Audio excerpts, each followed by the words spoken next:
सोमनाथाय नमः।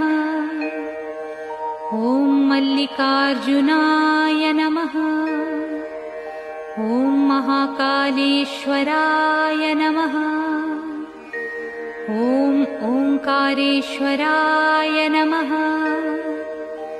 ॐ वैद्यनाथाय नमः। ॐ भीमशंकराय नमः। ॐ रामेश्वराय नमः। ॐ नागेश्वराय नमः।